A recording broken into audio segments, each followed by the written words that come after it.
কেমন আছো বন্ধুরা? আশা করি সবাই ভালো আছো। আবারও চলে এলাম মায়ের রান্নাঘরে নতুন একটা রান্না নিয়ে। তো আজকে আমি বানাবো কাটাপোনা মাছের রসা। তো চলো দেখে নাও কী করে আমি বানাই। সবার প্রথমে মাছে নুন হলুদ মাখিয়ে নেব। নুন, হলুদ গুঁড়ো ভালো করে মাখিয়ে নেব।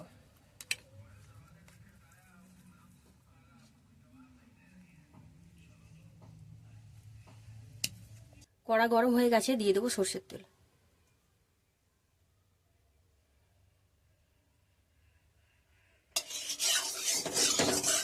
তেল গরম হয়ে গেছে, মাছগুলো লাল লাল করে ভেজে নেব।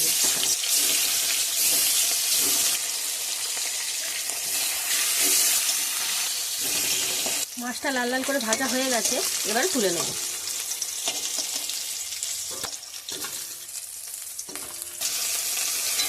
ওই তেলেই আর একটু সর্ষের তেল দিয়ে দেবো।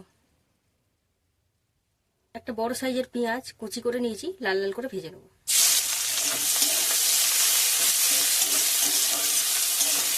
পেঁয়াজটা আমাদের লাল লাল করে ভাজা হয়ে গেছে, এবারে একে একে সব উপকরণ এতে দিয়ে দেবো।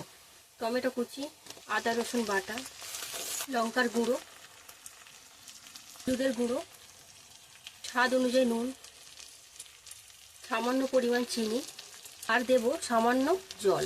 মশলাটা ভালো করে কষিয়ে নেব। তো বন্ধুরা দেখতেই পাচ্ছ মশলা থেকে তেল ছেড়ে দিয়েছে, মানে আমাদের কষানো হয়ে গেছে। এবারে দেব পরিমাণ মতন জল। মাছের জলটা ফুটে উঠেছে, এবারে দিয়ে দেবো মাছ।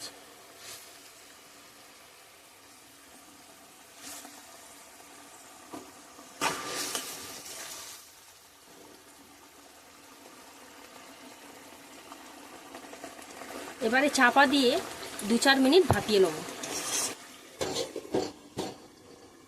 মাছটা আমাদের হয়ে গেছে, এবারে নামিয়ে নেব।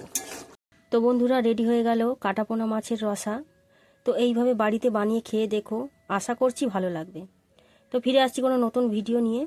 সবাই সুস্থ থেকো, ভালো থেকো। নমস্কার।